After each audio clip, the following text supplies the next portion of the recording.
देखते रहिए UBN zero 8 Bhopal से आरिफ खान ब्यूरो की रिपोर्ट। कांग्रेस के ट्वीट पर गृह मंत्री नरोत्तम मिश्रा ने कहा, क्या पता अगली बरसात यह दीवार भी ढह जाए। 20 जुलाई से शुरू हो रहे विधानसभा के मानसून सत्र पर संसदीय कार्य मंत्री नरोत्तम मिश्रा का बयान। देखते रहिए यूबीएन जीरो 8। चुनाव को लेके स्ट्रेटेजी का कोई प्रश्न इसलिए नहीं है कि भारतीय जनता पार्टी के पक्ष का वातावरण है देश के अंदर।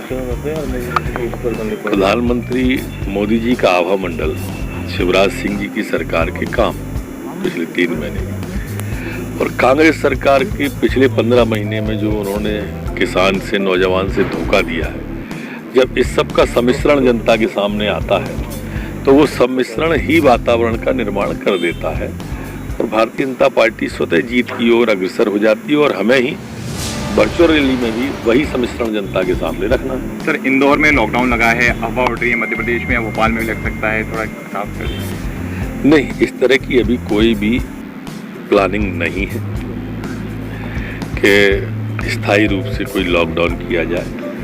अब जो भी निर्णय होता है स्थानीय स्तर पर होता है लॉकडाउन के बारे में। जैसे ग्वालियर की क्राइसिस कमेटी कल बैठी, उसने प्रस्तावित किया है, फिर हम निर्णय लेते हैं, जिलाधीश वहाँ के निर्णय लेते हैं। उन्हें दिक्कत आती है, वो राज्य से, गृह विभाग से मार्गदर्शन लेते हैं। सर, अभी मध्य प्रदेश में लगाने का कोई भी विचार प्रस्ताव लंबित नहीं है। सर, ये सच है कि कल गृह विभाग की बैठक में हमने ऐसा तय किया है और गृह विभाग आज उसका जारी करेगी निर्देश को कि जो बड़े पंडाल लगा के भगवान श्री गणेश की मूर्ति स्थापित होती थी, गणेश उत्सव रहता था और गणेश विसर्जन रहता था, ये सभी लगभग प्रतिबंधित हैं। भगवान श्री गणेश की पूजा घर पर कर सकते हैं छोटी मूर्ति के रूप में, जो उनकी एक परिवार का मंदिर का साइज होता है, अलमारी आले में जो हमारे यहाँ रखी जाती है, मंदिर में रखी जाती है घर के अंदर। इसी तरह से जो 31 तारीख को ईद है या मुहर्रम आते हैं, ताजी आते हैं, उनके भी विसर्जन का और वैसा सार्वजनिक कार्यक्रम नहीं होगा। मंदिर, मस्जिद, गिरजाघर, गुरुद्वारा, इस तरह के धार्मिक स्थान जो भी हैं सभी समाजों के, वहाँ भी 5 से अधिक लोग एक बार एकत्रित न हो, ऐसा माननीय मुख्यमंत्री जी के साथ बैठक में कल तय किया था। मंत्रीगण भी थे, कोरोना की बैठक थी, तो सारंग जी और प्रभु जी, तो उसमें भी ये तय किया है कि इसमें इसी तरह से दुर्गा प्रतिमाओं के बारे में भी जो पंडाल लगते थे और विसर्जन होता था, स्थापना होती थी घट की, वो सब भी फिलहाल अभी रोक दिया गया है। शादी समारोह में वर पक्ष से 10 लोग और वधु पक्ष से 10 लोग, इससे अधिक की अनुमति कलेक्टर या एसडीएम नहीं देंगे। जो रिंग सेरेमनी होती है, बर्थडे होती है या इस तरह के जो पारिवारिक आयोजन भी होते हैं, उनमें भी संख्या जो निर्धारित की गई है उससे अधिक कोई भी इनमें भाग, इससे ज़्यादा की उपस्थिति नहीं लगेगा, जिससे एकदम संक्रमण कहीं सोसाइटी में न फैल जाए। ये सब जनता की सुविधा को ध्यान में रखते हुए गृह विभाग इस पर एडवाइजरी जारी कर रहा है। मेरा सभी पुजारियों से, मौलवियों से, गिरजाघरों के फादर से, गुरुद्वारे में ग्रंथी साहब से हाथ जोड़ के प्रार्थना है कि भीड़ को इकट्ठी न होने। सर, विधानसभा का सत्र 20 जुलाई से क्या रणनीति रहेगी? विधानसभा के पहले दिन मैं समझता हूँ कि हमारे सम्मानित सदस्य ऊंटवाल जी हमारे बीच नहीं रहे थे, तो शोक सभा श्रद्धांजलि होगी।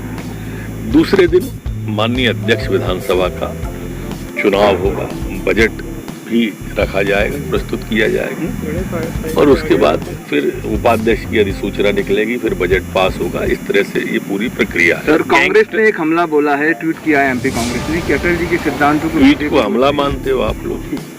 जी, तो वो ट्वीट ही करते हैं, ऐसे ही होता है सर, ट्वीटों के माध्यम से होता है। अजय विष्णु जी ने कहा था, बैठ जाते हैं, बैठ के ट्वीट कर देते हैं। ना कोरोना पे ध्यान है, ना इस पे ध्यान है, सरकार का काय पे ध्यान है? कह रही कोरोना, उनका ध्यान तो अपनी पार्टी पे है ना, हमारा नहीं है। तो अपनी पार्टी को संभालो, वरना अगले बरसात में ये दीवार भी ढह जाएगी। सर, गैंगस्टर विकास दुबे का जो एनकाउंटर हुआ था उसमें 5 लाख का इनाम था। मध्य प्रदेश के एक युवक ने सबसे पहले देखा था, तो क्या इसके लिए कोई इंक्वायरी कराएंगे कि वो इनाम किसको मिलना है? इंक्वायरी उसकी चल रही है, उसकी पहले से ही इंक्वायरी चल रही है, इसलिए जो परिणाम पहला आता है, प्राथमिकी आती है, उसके आधार पर अगला निर्णय हम लेंगे। सर, कांग्रेस कह रही है कि बीजेपी के अंदर सब कुछ ठीक नहीं चल रहा है। अजय बिश्नोई का ट्वीट या दीपक जोशी की नाराजगी, तमाम ऐसे पहलू सामने आ रहे हैं जिसकी वजह से जितनी चिंता वो भाजपा की कर रहे हैं, इतनी कांग्रेस की भी तो करें। एक के बाद एक सबरे प्रदेश जा रहे हैं हाथ से, और उन्हीं की पार्टी टूट रही है, इल्जाम हमारे ऊपर लगाते हैं। सर, भगवान राम को लेकर अब नेपाल के भी प्रधानमंत्री ने निशाना साधा। हालांकि केशव मौर्य ने उनको भी जवाब दिया है कि वो कह रहे हैं कि नेपाल में अयोध्या थी, यहाँ की जो अयोध्या वो नकली है। मेरे ख्याल से धर्म बहस का विषय नहीं होना चाहिए। राम हमारी आस्था के केंद्र थे। नेपाल के प्रधानमंत्री कोई विवाद खड़ा कर सकते हैं, क्योंकि हमें मालूम है वो किस विचार से प्रेरित हैं, उन्हें जानते हैं। लेकिन मैं उनके विचार पे उंगली उठा के फिर भगवान राम को दोबारा चर्चा में नहीं लाना चाहता। वो हमारी आस्था के केंद्र हैं, वो हमारे आराध्य हैं, और इसलिए हम अपनी आस्था को खंडित होने देना नहीं चाहते। सिंधिया जी मध्य प्रदेश दौरे पर हैं, आज उमा भारती के यहाँ भी गए हैं। बड़े नेता हैं हमारी पार्टी के, उनका स्वागत है और सबके यहाँ जाना भी चाहिए।